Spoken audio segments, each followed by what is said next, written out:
हरियाणा की हर अपडेट के लिए बेल आइकन दबाएं और सब्सक्राइब करें STV हरियाणा न्यूज।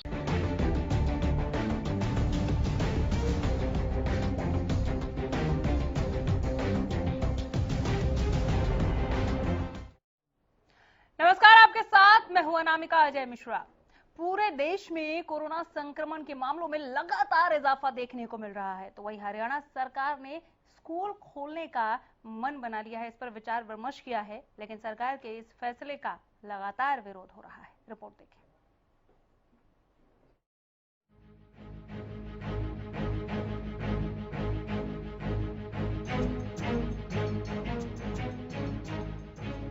कोरोना संकट से निपटने के लिए देश में लॉकडाउन लागू किया गया था, जो अब धीरे धीरे खुल रहा है। इस बीच हरियाणा में स्कूल कॉलेज भी खुलने वाले हैं। हरियाणा सरकार ने इस पर फैसला ले लिया है। राज्य में जुलाई से ही स्कूल खोले जाने की तैयारी कर ली गई है। सरकार ने ये भी बता दिया है कि लॉकडाउन के बाद स्कूल किस तरह से खोले जाएंगे, लेकिन सरकार के इस फैसले का विरोध शुरू हो गया है। फतेहाबाद में अभिभावकों ने सरकार के इस फैसले के खिलाफ मोर्चा खोल दिया है। पेरेंट्स एसोसिएशन ने इसको लेकर CTM को मुख्यमंत्री के नाम ज्ञापन भी सौंपा, जिसमें अभिभावकों ने स्कूल न खोलने की गुहार लगाई है। अभिभावकों का कहना है कि जब तक कोरोना का कहर शांत नहीं हो जाता, तब तक स्कूल न खोले जाएं। जो है हमारी जिला जो पेरेंट्स जो एसोसिएशन है, उन्होंने मिलकर जो एक ज्ञापन दिया है DC साहब को, और अभी जो MLA साहब को भी ज्ञापन देने जा रहे हैं, और MP साहब है उनको भी जो है ज्ञापन दिया जा रहा है कि जो प्राइवेट स्कूल के द्वारा फीस में वृद्धि की जा रही है, और जो कि लॉकडाउन के दौरान जो इतने अभी कोई भी बच्चा स्कूल नहीं गया है, उसके बावजूद भी वो फीस के लिए दबाव डाल रहे हैं पेरेंट्स भी, उसके लिए जो सभी एसोसिएशन के मेंबर्स ने मिलकर जो है ज्ञापन दिया है। प्लस में वो जो है स्कूल खोलने के लिए जा रहे हैं, जो कि किसी भी पूरे भारतवर्ष के अंदर, पूरे विश्व के अंदर भी अभी तक कोई स्कूल्स अभी ओपन नहीं हो रहे हैं, जो कि बहुत बड़ा खतरा है। और जितने हमारे पेरेंट्स हैं, उन सबके लिए, उनके बच्चों के लिए टेस्ट किट बनने जा रहे हैं ये बच्चे, अगर ये स्कूल खुलते हैं, और ये बहुत बड़ी महामारी फैल सकती है, और कोई भी किसी भी परिवार के अंदर जो है बहुत बड़ा खतरा इससे मंडरा सकता है। इसलिए हम लोग चाहते हैं, जितने भी पेरेंट्स हैं, सब लोग इकट्ठा होकर कि स्कूल ना खोले जाएं, जो कि बहुत ही जरूरी कदम है, क्योंकि दिन ब दिन केस बढ़ते जा रहे हैं। तो इसलिए जो ज्ञापन दिया गया है, तो आज सभी लोग हम लोग इकट्ठा हुए हैं इसी पर्पज। अभिभावकों ने प्राइवेट स्कूल संचालकों पर भी मनमानी के आरोप लगाए हैं। उनका कहना है कि स्कूल संचालक फीस देने का दबाव बना रहे हैं। ज्ञापन में सरकार से इस मामले में भी दखल देने की बात की गई है। मामला ये है कि सरकार की हिदायतें ये अभी से नहीं मान रहे हैं। सरकार ने कहा था इस 3 महीनों के अंदर मार्च, अप्रैल और मई की फीस के लिए अभिभावकों को तंग नहीं करना है, जबकि ये सबको फोन कर रहे हैं, उनको तंग कर रहे हैं फीस के लिए। और जो फॉर्म 6 है, उसकी हिदायतें ये कितनी मान रहे हैं वो सबको पता है। फीस ना बढ़ाने का भी कोविड-19 के अंतर्गत था, भी अभी फीस नहीं बढ़ा सकते, इन्होंने अपनी फीसें भी बढ़ाई है। और डेवलपमेंट चार्ज और एनुअल चार्ज के नाम पे ये जो अभिभावकों को लूट रहे हैं, ये लूट बंद होनी चाहिए। आपकी मांग क्या है जी? हमारी मांग यही है कि फॉर्म 6 के अंतर्गत जो हिदायतें हैं वो पूरी की पूरी माने, और नो स्कूल नो फीस, और ये जब तक कोविड चल रहा है नहीं खुलने चाहिए स्कूल। हरियाणा न्यूज से बातचीत में शिक्षा मंत्री कंवरपाल गुर्जर ने शिक्षा विभाग के प्लान के बारे में बताया था। सरकार जुलाई से स्कूल खोलने जा रही है, जबकि कॉलेज और विश्वविद्यालय अगस्त से शुरू होंगे। देखिए, केंद्रीय मंत्रालय ने, शिक्षा मंत्री का निर्णय है कि अब स्कूल खोल सकते हैं, और सारे देश में इस प्रकार की गाइडलाइन दी गई है कि हर स्टेट अपने हिसाब से अपना निर्णय लेगा और अपने स्कूल खोल लेगा। उस जैसी परिस्थितियां आए उसके हिसाब से स्कूल खोल ले। तो हमने कल ही बैठक की थी इसके मामले में, और कल ही हमने निर्णय लिया कि हम पहले जो 10वीं क्लास है, 10वीं, 11वीं और 12वीं, इन क्लासों की शुरुआत करेंगे हम जल्दी, और उसके बाद हम फिर 6ठी से लेके 9th क्लास तक के क्लासेस शुरू करेंगे, और उसके बाद फिर हम 1ली से लेके 5वीं तक की क्लासें हम शुरू करेंगे। उसमें हमने एक निर्णय और भी लिया कि किस प्रकार से क्लास लगेगी। तो उसमें हमने विचार किया कि 50% बच्चे एक टाइम में आएंगे, और 50% बच्चे फिर अगले दिन आएंगे, और दूसरा हमारा सोच ये है कि 50% बच्चे सुबह के टाइम आएंगे, 50% बच्चे शाम के टाइम आएंगे। दरअसल लॉकडाउन की वजह से पूरे देश में पिछले 2 महीने से स्कूल और कॉलेज बंद हैं। हालांकि बीच में बच्चों की पढ़ाई को ज्यादा नुकसान न हो, इसके लिए ऑनलाइन क्लासेस की भी व्यवस्था की गई थी, लेकिन सरकार का ये प्लान सफल नहीं हो पाया था। अब एक बार फिर से सरकार ने स्कूल खोलने का फैसला किया है, लेकिन कोरोना का डर कहिए या फिर जागरूकता, अभिभावक इस फैसले के विरोध में उतर आए हैं। कारण बस एक ही, बच्चों की सुरक्षा। हरियाणा न्यूज के लिए फतेहाबाद से साहिल की रिपोर्ट। तो इस महामारी के बीच स्कूल खोलना क्यों है जरूरी, अभिभावकों की नाराजगी को भी समझेंगे और सरकार के इस फैसले को भी विस्तार से हम समझेंगे। इसके लिए जरूरी है हमारे पैनल से मिलवाऊं। हमारे साथ हरियाणा न्यूज के स्टूडियो में दलबीर धनखड़, प्रवक्ता जेजेपी यहां पर मौजूद हैं। बहुत स्वागत करती हूं मैं सर आपका। विकास यादव, शिक्षाविद यहां पर मौजूद है। बहुत स्वागत है सर आपका भी। सीधे जुड़े हमारे साथ प्रोफेसर वीरेंद्र सिंह चौहान, प्रवक्ता बीजेपी। चौहान जी बहुत स्वागत है आपका। प्रोफेसर साहब मनीष खटाना, प्रवक्ता कांग्रेस, स्टूडियो में मौजूद हैं और हमारे साथ है डॉक्टर परमेश्वर अरोड़ा, एमडी आयुर्वेदा। बहुत स्वागत करती हूँ मैं आप दोनों का भी। एक एक कर सभी के पास आऊंगी, लेकिन चूंकि अभिभावकों का सवाल सीधे सरकार से है, हमारे साथ बीजेपी प्रवक्ता प्रोफेसर वीरेंद्र सिंह चौहान है। तो चौहान जी सबसे पहले आप ही से शुरू कर लेती हूँ मैं। कह रहे हैं अभिभावक, आज हमने लगातार इनकी स्टोरी कवर की, ये कह रहे हैं कि ये बच्चों की जिंदगी के साथ खिलवाड़ करने जैसा हो जाएगा। जब तक कि रिस्क लेवल कम नहीं होगा तब तक रुकना चाहिए। चिंता अभिभावकों को है बच्चों की। हरियाणा के हर शिशु, हर तरुण, हर बालक की चिंता सरकार को भी उतनी ही है।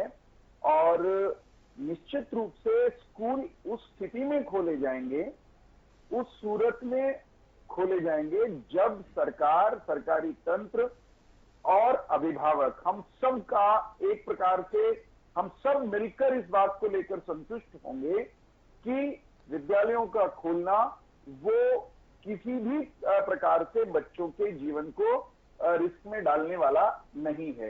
इस बात को लेकर किसी के मन में संदेह नहीं होना चाहिए। जुलाई से स्कूल खोले जाएं, इस बारे में चिंतन मंथन तैयारियां शुरू हुई हैं, लेकिन कोई एक तरफा कुछ होने वाला हो और बच्चों के जीवन को रिस्क पे डालने जैसी कोई बात होगी, ऐसा बिल्कुल नहीं होने वाला। विद्यालय खोलने की प्रक्रिया तभी शुरू होगी जब सरकार, सरकारी तंत्र, विद्यालय या शिक्षा विभाग है, वो ये सुनिश्चित कर लेगा और अभिभावकों को भी निश्चित रूप से विश्वास में लेना है, उस प्रक्रिया का हिस्सा है कि स्कूल में आने वाले बच्चे वो सुरक्षित रहेंगे। क्योंकि हम इस बात को अच्छे से समझते हैं कि बच्चे और बुजुर्ग वो वायरल इन्फेक्शन को लेकर के वो अधिक संवेदनशील हैं, इस बात को लेकर भी हम चिंतित हैं और संवेदनशील हैं, पर्याप्त रूप से संवेदनशील हैं। लेकिन एक सत्य ये भी है, सबको समझना होगा कि अंततः वायरस के खिलाफ, कोरोना के खिलाफ जो हमारी आपकी या संसार की लड़ाई है, उसका एक कटु सत्य ये है कि धीरे धीरे हम सबको उस वायरस के साथ रहने, उसके साथ जीने का अभ्यास करना है, उस दिशा में सबको बढ़ना है।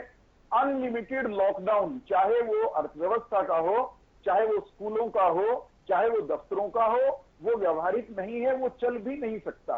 कहीं ना कहीं धीरे धीरे चीजों को खुलना है, लेकिन खुलने का अर्थ खुलने या खोलने का मकसद वो निश्चित रूप से रोड़ना रुलाना नहीं है। व्यवस्थित ढंग से काम करेंगे और सबको विश्वास में लेकर के करेंगे। किसी को अनावश्यक चिंतित होने की जरूरत नहीं है। अनावश्यक चिंतित होने की जरूरत नहीं है, सबको विश्वास में लेकर चलेंगे। मनीष खटाना, जवाब। देखिए, बड़ी अच्छी बात कही बीजेपी प्रवक्ता ने कि सबको विश्वास में लेकर चलेंगे, सबसे पूछ के चलेंगे, सबसे राय मशवरा लेके चलेंगे, अभिभावकों का भी सम्मान किया जाएगा, बच्चों का ध्यान किया जाएगा, सोशल डिस्टेंसिंग का पालन किया जाएगा।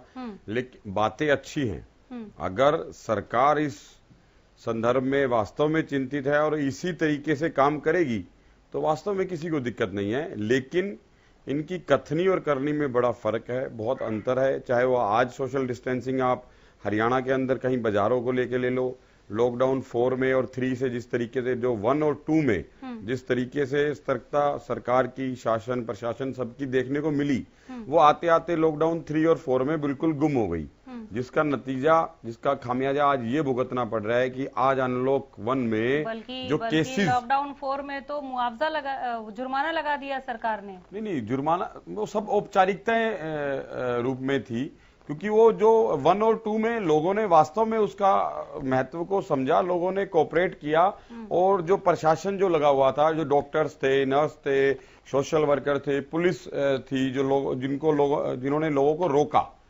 समझाया, चाहे वो जिस भी तरीके से समझाया, लेकिन एक टेरर था कि पुलिस खड़ी है, बाहर नहीं निकल सकते, और सोशल डिस्टेंसिंग मेंटेन हुई, जिसका हमारे को ये फायदा हुआ कि हमारे यहाँ केस सबसे कम थे और हम बिल्कुल सेफ साइड थे।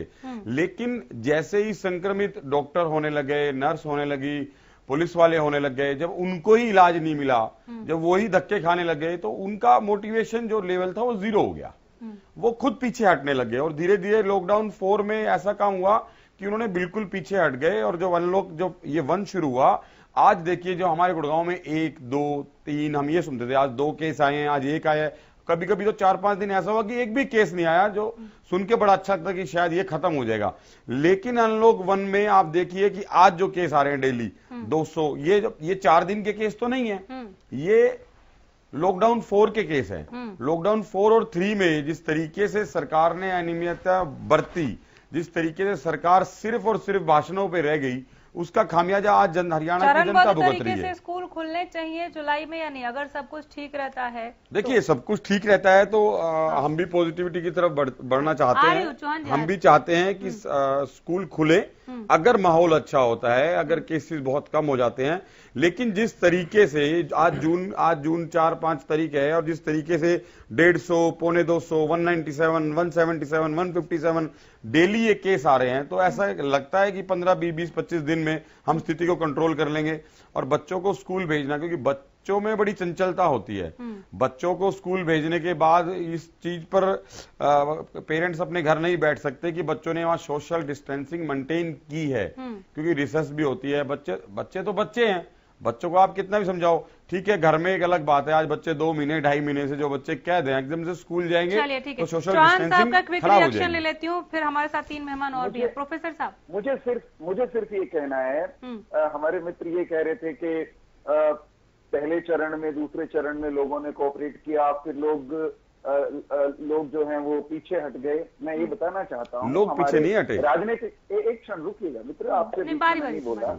हमारे राजनीतिक विरोधियों ने पहले दिन लॉकडाउन लगा तब लॉकडाउन को लेकर के नुक्ताचीनी की, लॉकडाउन के सभी चरणों में उन्होंने नुक्ताचीनी की। उस सबकी नकारात्मक नुक्ताचीनी के बावजूद भारत की जनता ने, भारत के नागरिकों ने कमोबेश, कुछ हिस्सों में कुछ नियम टूटे होंगे, अनुशासन छूटा होगा, लेकिन देश की जनता ने बड़े पैमाने पर अनुशासित होकर की लड़ाई अब तक लड़ी है। इसलिए कोई ये कहे कि कोई पीछे हट गया है, कोई निराश हो गया है, ऐसा नहीं है। इस चरण में जैसे ही अनलॉक आप होते हैं तो एक बार विस्तार वायरस का होना स्वाभाविक था। हम मिलजुल कर इसको नियंत्रित करेंगे, पक्के तौर पर, प्रभावी तौर पर करेंगे, और जब चीजें नियंत्रित होंगी निश्चित रूप से अनलॉक होना शुरू हुए हैं तो विद्यालय समेत सारी चीजें सामान्य पटरी पर वो लौटेंगी। चलिए, उम्मीद हम भी यही करते हैं। विकास यादव जी, ठीक है, नकारात्मक बातें किसी को भी नहीं करनी चाहिए, ठीक है। विकास यादव जी शिक्षाविद हैं, शिक्षा से जुड़ी बातें हम कर रहे हैं यहाँ पर। क्या स्कूल खोल देने चाहिए? सरकार की तैयारी को आप सुन रहे हैं यहाँ पर? जी बिल्कुल। सबसे पहले अनामिका जी, मैं आपको साधुवाद देता हूँ कि आपने अपने चैनल के थ्रू मेरे को आज अपनी बातें यहाँ पर रखने का मौका दिया है। देखो, 2 चीजें हैं, हम इसके ऊपर कितनी भी बड़ी बहस कर सकते हैं, स्कूल खुलने चाहिए या नहीं खुलने चाहिए, बहुत सारी चीजें हैं, लेकिन चैलेंजेस एंड ऑब्जेक्टिव्स। ऑब्जेक्टिव हमारा ये है कि स्कूल ओपन करने हैं, किस तरीके से करने हैं, इसके पीछे के चैलेंजेस क्या हैं। तो मेरा सरकार से सीधा यही कहना है कि क्या सरकार पेरेंट्स को और बच्चों को इस कॉन्फिडेंस में ला सकती है कि पेरेंट अपने बच्चों को स्कूल में भेज दे। जब तक पेरेंट अपने बच्चों को स्कूल में नहीं भेजेगा, स्कूल नहीं चल सकता है। दूसरा, स्कूल को सबसे ज्यादा रिस्पॉन्सिबिलिटी यहां पर अदा करनी है। देखो, डॉक्टर्स के साथ साथ जो कोरोना वायरस वॉरियर्स का जिसने अहम भूमिका निभाई है वो आज की टीचर्स हैं। और टीचर्स ने बहुत अच्छी एजुकेशन देने का पूरे देश में काम किया है, क्योंकि स्कूल ना खुलने के बावजूद स्कूलों ने आज बहुत अच्छे तरीके से, टीचर्स ने बहुत अच्छे तरीके से मेहनत करके ऑनलाइन क्लासेस दिलाई है। लेकिन प्रॉब्लम यहां पर ये आ रही है कि जो बच्चे जिनके पास इंटरनेट कनेक्टिविटी नहीं है वो कनेक्ट नहीं हो पा रहे हैं, और उनका बहुत बड़ा नुकसान हो रहा है। तो इसके साथ अगर पॉजिटिवली, अगर सारी चीजों को ठीक रखते हुए अगर हम स्कूल ओपन कर सकते हैं, तो मेरा मानना यह है कि स्कूल अपने स्टैंडर्ड ऑपरेटिंग प्रोसीजर्स बनाए, स्कूल हर तरीके को, हर चीज को ठीक तरीके से ऑर्गेनाइज करे, सिस्टम डेवलप करे। और अगर वो इस तरीके का सिस्टम डेवलप कर पाते, देखो छोटे बच्चों को स्कूल में भेजने के पक्ष में मैं भी नहीं हूं, क्योंकि छोटे बच्चे सोशल डिस्टेंसिंग तो सरकार भी कहाँ एक साथ बुला रही है, चरणबद्ध तरीके से, चरणबद्ध तरीके से 10th से लेकर के 12th मैंने आज सुना है। अगर उस तरीके से सरकार स्कूल्स को ओपन करती है, ओड और इवन के कॉन्सेप्ट में ओपन करती है, तो ये एक बहुत अच्छा कदम होगा, जिससे बच्चों का नुकसान नहीं होने वाला है। ऑड और इवन में भी क्लास में सोशल डिस्टेंस कैसे मेंटेन करना है, क्लास में सोशल डिस्टेंसिंग में लेना पड़ेगा। हाँ, क्लास में सोशल डिस्टेंसिंग मेंटेन करने के लिए यहाँ स्कूल की सबसे बड़ी भूमिका है कि वो अपने बच्चों की सेफ्टी किस तरीके से इंश्योर कर सकता है। ठीक है, इस पर जरा मैं डॉक्टर परमेश्वर अरोड़ा से राय लेना चाहूंगी। सर, किस तरह की कोशिशें स्कूली तौर पर होनी चाहिए और सरकार को इस बीच में ये डिसीजन लेने से पहले कि कल से स्कूल खोल दिए जाएंगे, हालांकि सरकार अभी जुलाई में बात विचार विमर्श कर रही है खोलने को लेकर, अगर सब ठीक रहा तो जब जिस दिन सरकार ये कहे कि कल से या इस दिन से स्कूल खुलेगा, तो उससे पहले क्या तैयारी हो जानी चाहिए? देखिए अनामिका, मैं बहुत स्पष्ट शब्दों में एक चिकित्सक होने के नाते बोलना चाहता हूं कि आज कम से कम जो है ये चर्चा का विषय भी नहीं होना चाहिए, क्योंकि हमारे केसेस जिस तरीके से बढ़ रहे हैं, मुझे 1% भी संभावना नहीं है कि हम जुलाई में स्कूल खोल पाएंगे। और अगर स्कूल खोलते हैं तो वो हमारा साहस नहीं, हमारा दुस्साहस होगा, वो हमारी चूक होगी। मुझे ऐसा लगता है कि आज हम इस पेंडेमिक में हैं, इस महामारी से ग्रसित हैं, और ये महामारी हमेशा के लिए नहीं रहने वाली है। आज हम केवल इस के लिए पढ़ाई बच्चों की 3 महीने लेट हो जाएगी, हम बच्चों की जिंदगियों को रिस्क पे नहीं लगा सकते। बाहर जाना, बाजार खोलना, इंडस्ट्रीज खोलना, ऑफिस खोलना, सरकार को टीवी पे प्रसारित करना चाहिए कि ये हमारी मजबूरी है। आज स्थिति बद से बदतर हो रही है, हम मजबूती की तरफ नहीं जा रहे, हम बद से बदतर जा रहे हैं। लेकिन हम एक डेवलपिंग नेशन है, हमारा देश 3 महीने 6 महीने घर पे बैठ के नहीं खा सकता। तो इसलिए आज एक बड़ा जान जोखिम में डाल के बाजार जाके अपनी दुकान खोल रहा है। एक ऑफिस वाला व्यक्ति अपनी नौकरी बचाने के लिए ऑफिस जा रहा है, लेकिन मैं आपको बता रहा हूं वो एक तरह से अपने को रिस्क पे डाल के जा रहा है। तो प्लीज आज की डेट में कम से कम ये 3 महीने जो स्कूल अगर सेशन लेट हो जाता है, हो जाए, थोड़ा बहुत एक सेशन मैं कहता हूं साल भर का कैंसिल करना पड़े, हो जाए। ये ऑनलाइन जो कर रहे हैं इसको भी मैं अप्रिशिएट नहीं करता। आप जो है बच्चों को बीमार करके, मुझे पूछिए, जब बच्चा इतनी देर स्क्रीन पे रहता है तो उसके ब्रेन पे बहुत नेगेटिव इंपैक्ट आता है। और कोई घर पे बैठ के डिप्रेस नहीं हो रहा, उनको खेलने कूदने दीजिए, 1 साल जीने दीजिए, कुछ नहीं फर्क पड़ता। हम बच्चों की जिंदगी को रिस्क पे लगा के अगर 3 महीने अपने सेशन को रेगुलेट कर लेते हैं, मुझे लगता है कि it will not be a right approach. अभी स्थिति को देखिए, जब हम इंश्योर हो जाएंगे कि साहब हमारे यहाँ केसेस जब खत्म होने शुरू हो गए या बहुत डाउन हो गए, तब हमें अपने बच्चों को बाहर निकालना चाहिए। मैं उन पेरेंट्स को भी रिक्वेस्ट करना चाहूंगा, सरकार को भी हाथ जोड़ के रिक्वेस्ट करना चाहूंगा, please for the sake of कि सब नॉर्मल दिखे, आप बच्चों की जिंदगी को रिस्क में मत लगाइए। एक स्कूल से अगर मैं कहता हूं 10 बच्चे भी हमारे जो है उन्हें कष्ट हुआ। अनामिका एक चीज बताइए, एक बच्चा जिसकी उम्र 10, 12 साल, 8 साल है, जो अपनी माँ के साथ चिपक के सोने का आदी है, अगर उसको कोरोना होता है तो आप ये बताइए कि कैसे आप इस कोरोना के, अगर उसे घर रखते हैं तो आप घर में क्या उसको चिपका के सुला पाएंगे? और अगर नहीं सुला पाएंगे तो उस बच्चे को आप अकेले, जो बच्चा खाने के लिए माँ बाप पे डिपेंडेंट है, उसको हॉस्पिटल में आप आइसोलेशन में अकेला 17 दिन 18 दिन के लिए भेजेंगे? वो रह पाएगा वहां पे? सो प्लीज आप समझिए, ये हमारा जो है साहस नहीं दुस्साहस होगा। बच्चों के साथ हम ट्रायल नहीं कर सकते कि क्या रिजल्ट आएगा। जब हम सेफ हो जाएंगे, जब हमें तसल्ली हो जाएगी, तब हम अपने बच्चों को बाहर निकालना चाहिए, और यही सरकार को भी करना चाहिए। धनखड़ साहब, साहस नहीं दुस्साहस होगा, ये कहना है डॉक्टर परमेश्वर अरोड़ा का। और अभिभावकों की नाराजगी को लेकर भी मेरा सवाल है कि क्या इसे सरकार समझ रही है? चौहान साहब ने अपनी बात रख दी, उसके बाद चूंकि मैंने डॉक्टर साहब से बात की तो मैं आपकी राय जानना चाहती हूँ। अनामिका जी, सबका हमने सुना, डॉक्टर साहब ने भी अपनी बातें रखी, डॉक्टर साहब की बातें बिल्कुल ठीक हैं, सरकार बिल्कुल ट्रायल नहीं करी। मैं आपको डॉक्टर साहब की बातों से बता रहा हूँ, जो डॉक्टर साहब के सवाल है मैं उनका जवाब दे रहा हूँ। वैसे तो चौहान जी ने मोटी मोटी बातें बता दी, सरकार कोई जबरदस्ती नहीं चाहती, सरकार कोई जल्दबाजी नहीं चाहती, आपको ही बताया जा रहा है। आपको एक और मैं बता रहा हूँ, डीओ को जिले कमेटी बनाने की बात रख दी गई है, शायद यादव जी ने बताएंगे आगे आने वाले टाइम में। उसमें कमेटी अपनी रिपोर्ट देगी, जिले वाइज क्या रिपोर्ट है कमेटी की, क्या केस हैं, क्या स्थिति जिले वाइज है। और जहां तक बातें हमें ठीक है, विपक्ष ने भी अपनी बात रखनी चाहिए। विपक्ष सरकार देश प्रदेश अलग अलग नहीं है। तो अध्यापकगण भी, जनता भी, माँ भी, पिताजी भी, बच्चों का सब हमें एक है। हमने ये देखना है सबसे पहले अपने परिवार को, अपने प्रदेश को, अपने देश को हम कैसे बचाएं। जी शिक्षा की बात आ गई, जहां तक हमारे शिक्षा मंत्री ने एक बात रखी, उन्हें ये नहीं कहा इस तारीख से हम लागू ही कर देंगे, एक प्लान तो बनाना ही पड़ता है। इतने दिन से बच्चे घर में हैं, कुछ बच्चों के ये कहा गया ना कि गर्मी की छुट्टियां भी नहीं मिलेंगी, सर्दी की छुट्टियां भी नहीं मिलेंगी, स्कूल खोले जाएंगे, इसे लेकर अभिभावक तो इतने नाराज हो गए कि वो सड़क पे आ गए। उन्होंने ज्ञापन भी सौंपा है सीएम के नाम। हाँ। हम सब जागरूक हैं इस मामले में कि हमारे बच्चों को तकलीफ ना हो, हमारे प्रदेश में किसी की तकलीफ ना हो। जागरूक होना कोई बुराई नहीं है। अगर कोई सरकार ने कोई बात रखी है, विपक्ष भी कोई बात कह सकता है, माता पिता भी कह सकते हैं, टीचर भी कह सकते हैं, चिंता जाहिर करनी भी चाहिए। ये एक जागरूक समाज है और करनी भी चाहिए। और सरकार बिल्कुल जबरदस्ती नहीं करेगी। चौहान साहब ने बिल्कुल सरकार की तरफ से अपनी बात रख दी, मैं उस बात को और आगे बढ़ा रहा हूँ। इसी तरह का हम सब चैलेंज देखेंगे, कोई जल्दबाजी नहीं सरकार को, परंतु उसके दौरान जिस तरह डॉक्टर साहब ने कहा 2-3 महीने में शायद कुछ अच्छी पोजीशन आने की संभावना डॉक्टर साहब को है, सबको है। सरकार भी एक अच्छा समय देखना चाहती है। जहां तक मैं फिर कहता हूं सोशल डिस्टेंस, पर देश ने इस बीमारी में सरकार का भी और देश का बड़ा साथ दिया है, इसमें कोई शक नहीं। और मैं तो सलाम करता हूं किसान भाइयों को, डॉक्टरों को, सफाई कर्मियों को, अध्यापकों को, सब अपनी ड्यूटी पड़े हुए हैं। बीमारियां भी फैली हैं, इसमें भी कोई शक नहीं।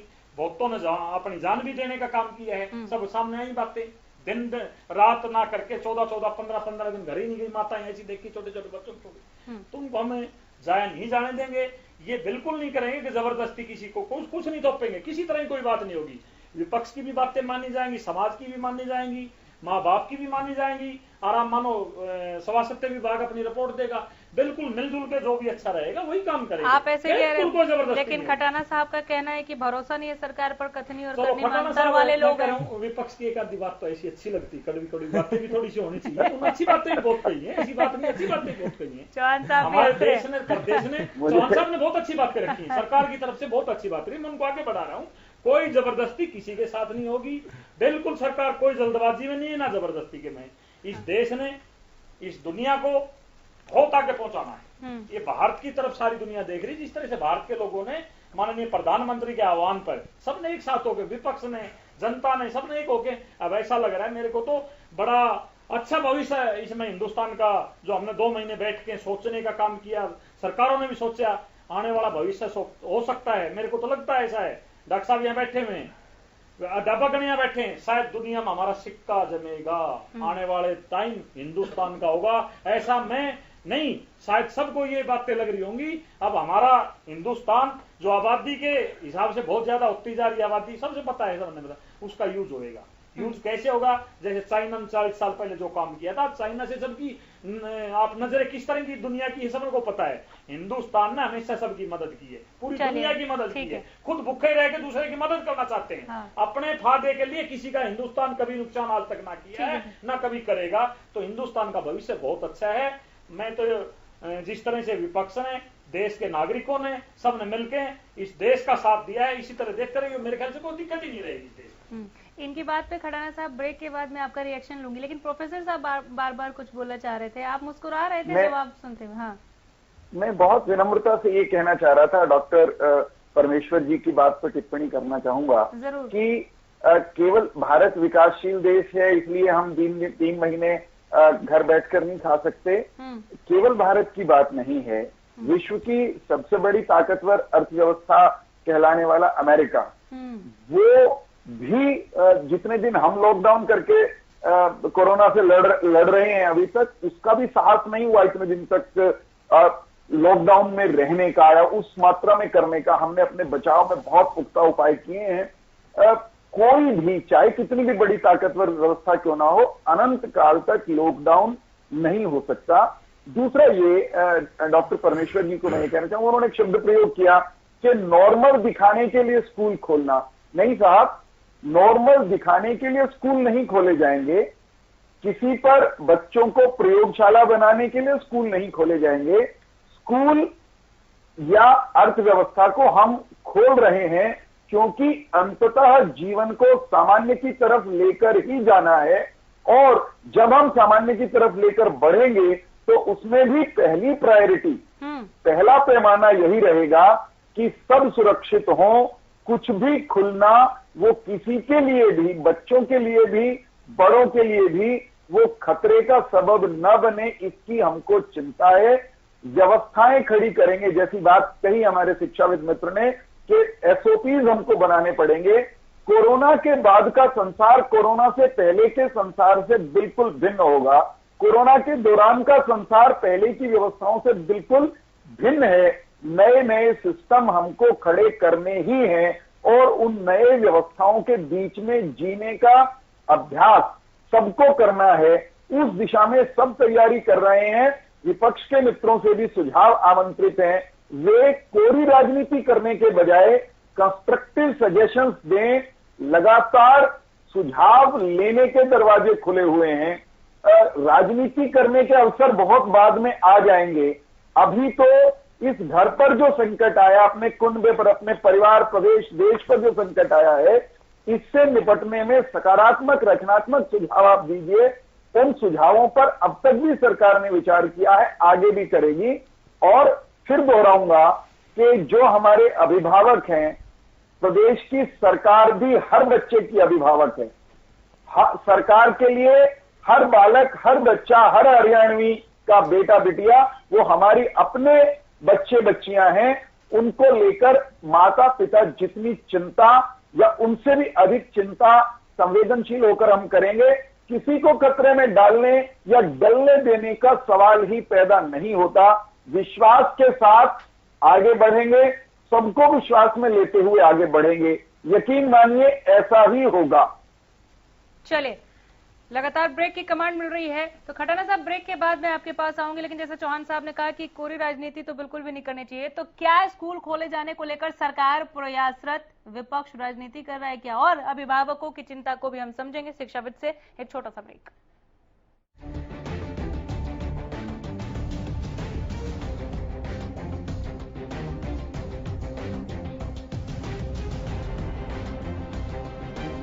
तो लगातार कोरोना के एक्टिव केस सामने आते जा रहे हैं। इस बीच में सरकार का ये फैसला कि स्कूल खोले जाएंगे और उसे लेकर विचार विमर्श किया जा रहा है, लेकिन इसका विरोध शुरू हो गया। विरोध सबसे पहले किया अभिभावकों ने। इस पर विपक्ष का कहना है कि कथनी और करनी में अंतर वालों से ज्यादा उम्मीद नहीं है कि इसको लेकर वो पूरी तरीके से तैयार होंगे। धनखड़ साहब का जवाब सुना आपने कि विपक्ष अगर थोड़ा कड़वा बोले तो ठीक ठीक लगता है। खटाना साहब, क्या राजनीति करने के लिए सवाल उठा रहे हैं आप लोग या अभिभावकों के साथ सहमति है? धनखड़ साहब बहुत बुद्धिजीवी व्यक्ति है, नपातुला बोलते हैं और ज्यादातर सच बोलने की कोशिश करते हैं। हालांकि आजकल बीजेपी के साथ है, इनका सच से कोई मेल है नहीं। ये तो निरी कोरी कोरी झूठ की पार्टी है, सिर्फ झूठ सुबह से शाम तक।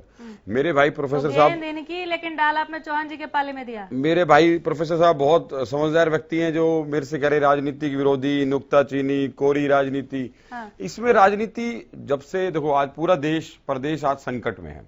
इस संकट में हमारे नेता विपक्ष, चाहे भूपेंद्र सिंह हुड्डा की बात हो, चाहे राज्यसभा सांसद दीपेंद्र सिंह हुड्डा की बात हो, चाहे हमारे किसी भी नेता की बात हो, सरकार के साथ, हरियाणा की जनता के साथ और देश के साथ खड़े हुए। आपकी किसी भी बात का उन्होंने कभी कोई नेगेटिव रिएक्शन, कोई आपकी हर बात का उन्होंने समर्थन करा और जो बात जायज थी उसको जायज कहा।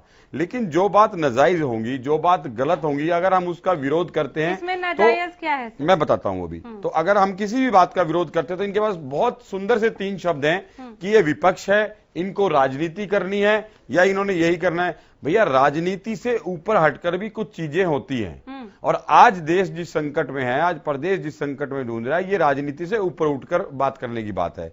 आज हम बात कर रहे हैं बच्चों के विषय पे, जो बहुत सेंसिटिव होते हैं, जिनकी इम्यूनिटी बहुत कमजोर होती है।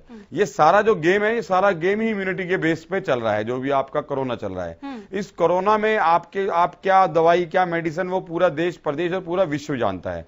एक सिवाय गर्म पानी के अलावा मेरे ख्याल से अभी तक कुछ नहीं है।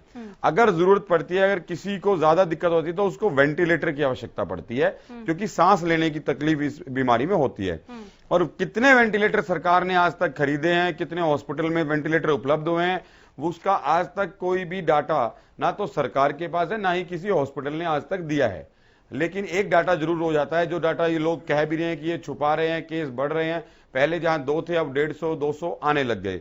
तो राजनीति और कोरी राजनीति करने का ना विषय है, ना समय है, ना हम करना चाहते हैं। हम आज प्रदेश की जनता और देश की जनता के साथ हैं, लेकिन ये सच्चाई है कि सरकार के पास सिवाय खोखले वायदे के अलावा, सिवाय सरकार के पास झूठ बोलने के अलावा, सरकार को इस समय में, मेरे भाई धनखड़ साहब कह रहे थे कि चाहे शिक्षाविद हो, अध्यापक हो, चाहे पुलिस हो, स्टाफ नर्स हो, चाहे डॉक्टर हो, सोशल वर्कर हो, सबने बहुत मेहनत करी है, मदद करी है। इसमें बिल्कुल सच्चाई है कि उन्होंने वास्तव में बहुत मदद की है, लेकिन सरकार ने उनके लिए क्या किया है? सरकार ने जब उनके लिए कुछ नहीं किया, जब वो डीमोटिवेट हुए, उसका खामियाजा और नतीजा यह है कि आज बैरिकेड खाली है, आज जनता घूम रही है और ये लोग खुद कह रहे हैं कि आज हमें कोई रोकने टोकने वाला नहीं है। वो क्यों? उसका कारण है, हर चीज के पीछे कोई ना कोई रीजन होता है। अगर कोरोना हिंदुस्तान में आया तो कोई ना कोई रीजन है उसका भी, वो भी अगर आप उसको एयरपोर्ट पे रोक लेते, अगर इस लॉकडाउन को 1 महीना पहले, लेकिन आपकी सरकार को नमस्ते ट्रंप करना था, ये नमस्ते ट्रंप के चक्कर में सारा काम हुआ। नहीं तो जब चीन से जापान जा रहा है, अमेरिका जा रहा है, इटली में जा रहा है, तो इंडिया आपको ये पहले संदर्भ में लाना चाहिए था। एक चीज और लूंगा, जब 500 केस थे तो लॉकडाउन था, आज 2 लाख है तो ओपन है, कितनी बड़ी बात है। तो सोचने का विषय है, लेकिन सरकार, चलो ठीक है, हम पॉजिटिविटी की तरफ जा रहे हैं भाई, अर्थव्यवस्था को भी संभालना है, खोलना भी है, धीरे धीरे साथ जीना भी है। आपकी बातें सारी सही हैं, लेकिन सरकार के पास सिस्टम मैनेजमेंट की वास्तव में कमी है। ठीक है, प्रोफेसर साहब जवाब। मनीष भाई ने खुद ही डेमो दे दिया उसका। विपक्षी कैसे झूठ बोलते हैं उसका प्रमाण, बहुत आगे पीछे नहीं जाऊंगा, मनीष खडाना जी के वक्तव्य, उनकी टिप्पणी में से, भारत की सरकार की रोजाना जो ब्रीफिंग होती है केंद्र सरकार की, उस ब्रीफिंग को अगर कांग्रेस के प्रवक्ता और नेता सुने तो इनको पता चल जाएगा कि देश में कितनी पीपीई किट्स रोज बनती हैं, कितने मास्क बनते हैं, कितने वेंटिलेटर हैं, कितने कोविड हॉस्पिटल हैं। हम रोजाना आंकड़ों के साथ, तथ्यों के साथ सरकार की तरफ से अपडेट करते हैं। अगर ये सकारात्मक है और हरियाणा के मुख्यमंत्री जी के प्रसारण इन्होंने सुने हो, वो न सुने हो तो अखबार पढ़े हो, तो इनको ये भी पता चल जाएगा कि हरियाणा में कितने वेंटिलेटर हैं, कितने हमने खरीद की प्रक्रिया शुरू कर दी है, कितने कोविड डेडिकेटेड हॉस्पिटल हैं। माने सारी चीजें ट्रांसपेरेंटली रोजाना बताई जा रही हैं और कांग्रेस के प्रवक्ता टेलीविजन चैनल पर बैठकर ये दावा कर रहे हैं कि हम बता नहीं रहे, सरकार झूठ बोलती है। भाई, आंकड़ों को आप झूठ कह करके कहां जाओगे?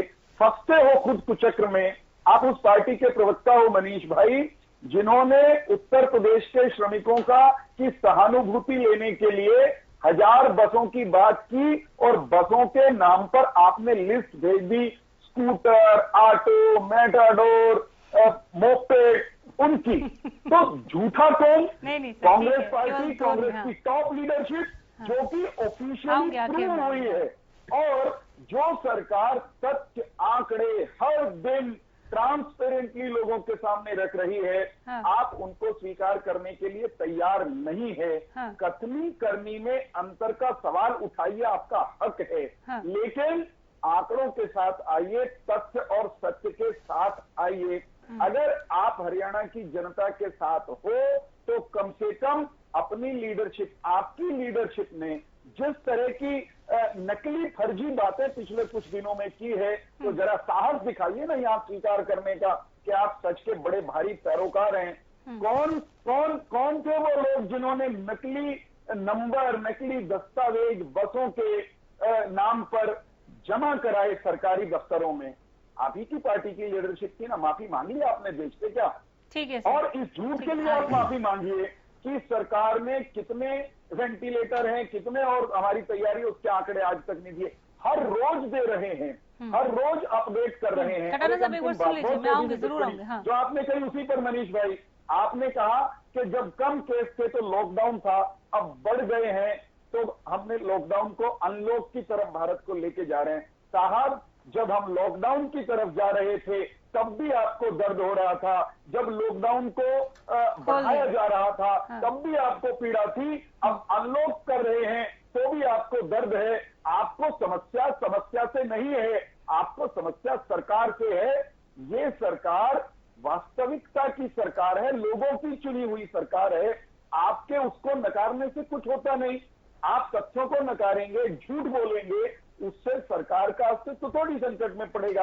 आपकी क्रेडिबिलिटी ध्वस्त होती है। ठीक है सर, आप ठीक जब झूठ बोलते हो, आपकी लीडरशिप जब खड़ाना साहब, धनखड़ साहब को भी एक बार सुन लीजिए, एक बार धनखड़ साहब को भी सुन लीजिए, फिर आती हूँ मैं। एक की बात है, 50-50 का मामला है, एक कोई सुन लेंगे जी। नहीं, कुछ ऐड करना चाह रहे थे धनखड़ साहब, उनको वक्त भी कम मिला है। धनखड़ साहब। अनामिका जी, वैसे तो बातें चौहान जी ने रख दी काफी। मैं कुछ बानगी देना चाहूंगा मेरे भाई को, किसानों के प्रति। सबको पता है लॉकडाउन में क्या हालत थी, सरकार ने कितनी मंडियां खोलने का काम किया, किसानों की फसल लेने का काम किया। मैं वो समय नहीं भूल रहा हूं, शायद हम किसान भी हैं, साथ साथ खटाना साहब भी किसान हैं।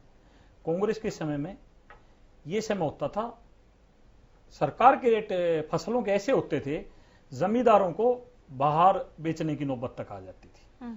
आज हालात हमने बदल दिए हैं मेरे भाई। दाना दाना किसान का खरीदा जाता है, बता दिया जाता फसल बोने से पहले ये रेट लिया जाएगा, और हर किसान ये चाहता सरकार हमारा दाना दाना खरीदे। क्यों? बाहर व्यापारियों से ज्यादा सरकार पेमेंट देती है। स्कूलों पे सर, स्वामीनाथन की रिपोर्ट आप कभी भी जीवन में लागू नहीं कर पाए। वो काम करने का काम किया, सरकार किसानों का नहीं। मैं इसलिए किसानों का लिया जी, किसानों ने इस देश को बहुत कुछ दिया है। एक हिंदुस्तान ऐसा देश है जो साल भर का अनाज हर घर में होता है, हमारे हर घर में होता है। आपकी बात बिल्कुल ठीक है। किसानों ने इस देश को बचाने का हमेशा से काम किया है। हमेशा से बचाने का काम किया है। कितनी बड़ी महामारी आ गई और बीमारी आ गई, खाने पीने का टोटा हमारे देश में नहीं है। हम दूसरे देशों की मदद करने की। सर, आपने थोड़ा किसानों का ऐड किया, लेकिन थोड़ा स्कूलों पे आ दिया। जहां तक स्कूलों की बात है, होनी चाहिए इस डिबेट। जहां तक स्कूलों की बात है, मैं फिर बात करना चाहता हूं इस प्रदेश को, विपक्ष को। डॉक्टर साहब बैठे हैं, सरकार बिल्कुल इस बात का वायदा करेगी, कर रही है, मैं बैठ के कर रहा हूं। हम दोनों, हम एक अलग अलग पार्टी के बिल्कुल प्रवक्ता पर, सरकारी प्रवक्ता हम दोनों हैं। किसी तरह की किसी को तकलीफ नहीं होगी, ना विपक्ष को, ना किसी व्यक्ति को, ना स्टूडेंट को, ना माँ बाप को, किसी तरह कोई तकलीफ नहीं होगी। सबको साथ लेके बात सबके बीच में रखी जाएगी, जैसे अच्छा लगेगा। प्रदेश के बच्चे, हमारे चौहान साहब ने बता दी इस बात को, वो बच्चे सरकार जो है आज सब हैं, हमारे बच्चे हैं, उनके पेरेंट्स अलग हो सकते हैं, सरकार के ही बच्चे हैं। हम सब क्या है, सरकार क्या है? सरकार आज सब कुछ है और सबका भला चाहती है और सबको साथ लेके चलना चाहती है, और सबका भला होगा। किसी तरह की कोई जबरदस्ती नहीं थोपी जाएगी। जब सब कुछ ठीक हो जाएगा और जिस तरह का फायदा मिलेगा प्रदेश को, वो काम किया जाएगा। और वही काम किया है। देश को मैं कह रहा हूं, दुनिया में बहुत बड़ी ताकत देश बनने चाह रहा है। अब कम से कम विपक्ष के मेरे मित्रों को इस सरकारों का बढ़ाई करनी भी थोड़ी सी सीख लो। मैं कह रहा हूं, कड़वे बोलो, बोलना चाहिए, मुद्दे पे बोलना चाहिए, कमियों पे बोलना चाहिए, बिल्कुल बोलना चाहिए, आपका अधिकार है। और हमने जो हमारे अंदर कमियां हैं उनको सुधारने का भी आपने मौका देना चाहिए। मौका तभी मिलता है जब अच्छी बातों को उठाओगे। राजनीति समय पे करो, जब इलेक्शन होगा जब कर लेना राजनीति का, तो बहुत टाइम है। अब तो ये देखो हम देश और प्रदेश को कैसे आगे ले जा सकते हैं। बच्चों को, हमारा भविष्य इस देश का, उनको हम कैसे ठीक शिक्षा दे सकते हैं, शिक्षा भी दी जाए और हमने बचाव भी करना है। वही तो रास्ते निकालने हैं, सबने मिलकर करने हैं और सबने एक साथ चलना। ठीक है, विकास यादव जी। मैं धनखड़ जी की बात से कहीं ना कहीं सहमत हूं कि हमें रास्ते निकालने पड़ेंगे, लेकिन मेरा यहाँ पर सवाल ये है कि चलो ठीक है, हमने स्कूल्स ओपन करने हैं, तो क्या हम उनके चैलेंजेस पे जो हम बात कर रहे थे, ट्रांसपोर्ट, सोशल डिस्टेंसिंग ट्रांसपोर्ट में फॉलो करनी है, सोशल डिस्टेंसिंग स्कूल प्रेमिसेस में फॉलो करनी है, तो क्या अब, क्योंकि देखो 15-15 बच्चों को लेके आना है, कहां से लेके आना है, अब स्कूल के एक्सपेंसेस इंक्रीज होंगे। थर्मल स्कैनिंग बच्चों की करनी है, फेस शील्ड उनको प्रोवाइड करानी है, मास्क उनको प्रोवाइड कराना है, सैनिटाइजेशन उनका करना है, स्कूल का करना है। इससे स्कूल के एक्सपेंसेस बहुत ज्यादा इंक्रीज होने वाले हैं। अब सोचना यह है, क्या स्कूल उस कैपेसिटी के अंदर है कि वो उस एक्सपेंसेस को बियर कर पाएगा या नहीं बियर कर पाएगा। अगर सरकार के पास इस चीज का कोई प्लान बी नहीं है, तो स्कूल फिर से सोशल डिस्टेंसिंग को फॉलो नहीं करेगा, यहां पर संक्रमण का खतरा बढ़ जाएगा, जो कि फिर बच्चों के लिए हित में नहीं है। उनकी हेल्थ को हम गिरवी नहीं रख सकते हैं एजुकेशन के ऊपर। चौहान साहब सुनिएगा, मैं आऊंगी। हाँ, अगर हम अपने बच्चों को, अपने पेरेंट्स को, अपने टीचर्स को, स्कूल के हर स्टेक होल्डर को, क्योंकि बच्चे को गेटकीपर से लेकर के प्रिंसिपल तक, प्रिंसिपल से लेकर के पियोन तक, हर व्यक्ति की इतनी रिस्पॉन्सिबिलिटी बढ़ जाएगी क्या स्कूल काउंसलर प्रोवाइड कराने की स्थिति में है या नहीं है?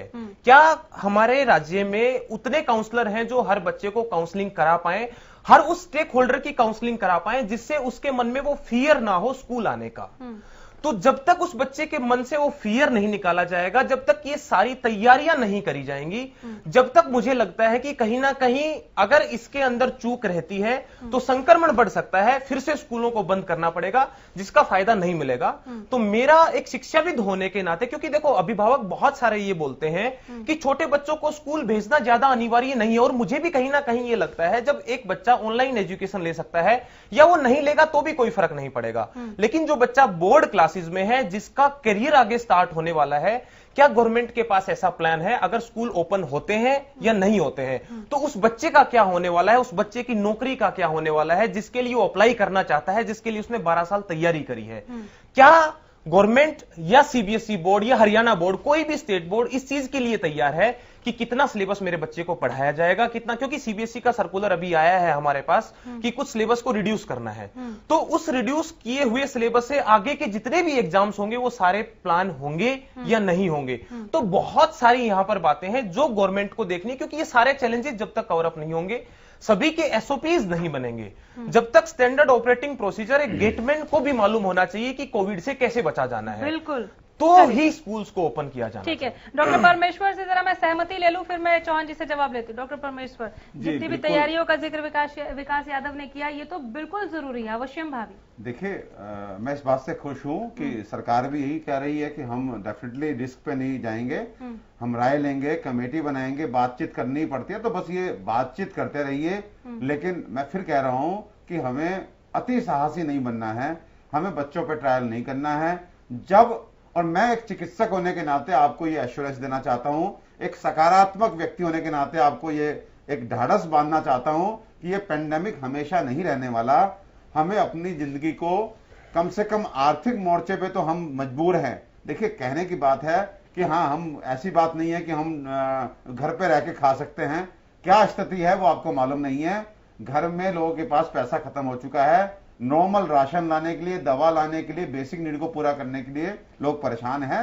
अनामिका, हम सब जानते हो, हमें स्वीकार करना चाहिए, हम डेवलपिंग नेशन हैं और डेफिनेटली एक समय, जैसे धनखड़ साहब ने कहा कि भगवान करे 10-20 साल में ऐसा समय आए कि हमारा डंका पूरे विश्व में बजे और हम विश्व गुरु की पदवी ले, हमारी इकोनॉमी बेस्ट हो। लेकिन आज की हमें बात करनी चाहिए। आज आप ये देख लीजिए कि जो इंडस्ट्रीज हैं वो एम्प्लॉइज को कहीं 50%, कहीं 60% सैलरी दे रही है, सबके खर्चे 100% के हिसाब से सेट थे।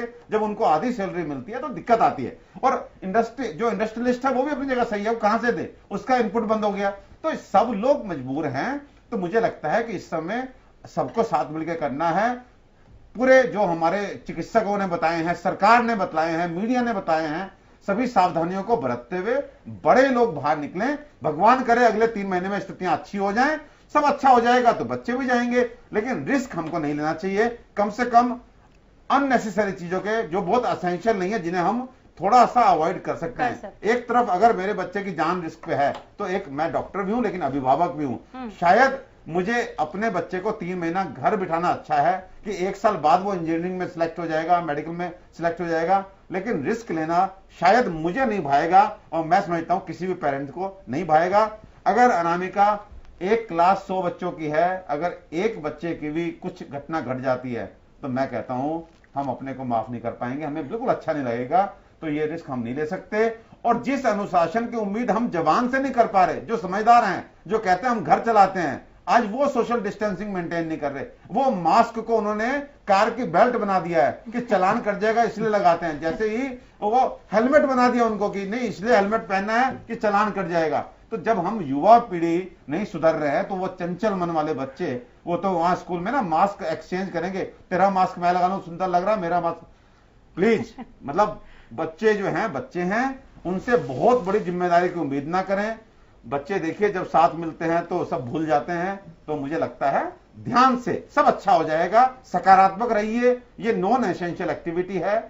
हाँ, पढ़ाई बहुत जरूरी है लेकिन जान की कीमत पे नहीं। ठीक है, चौहान साहब।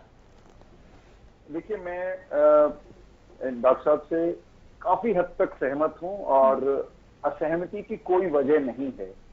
रिस्क पर जीवन डालना नई पीढ़ी का या बच्चों का, ये किसी सरकार का ना उद्देश्य हो सकता है, ना ये इस दिशा में चलने का कोई सवाल ही पैदा होता है।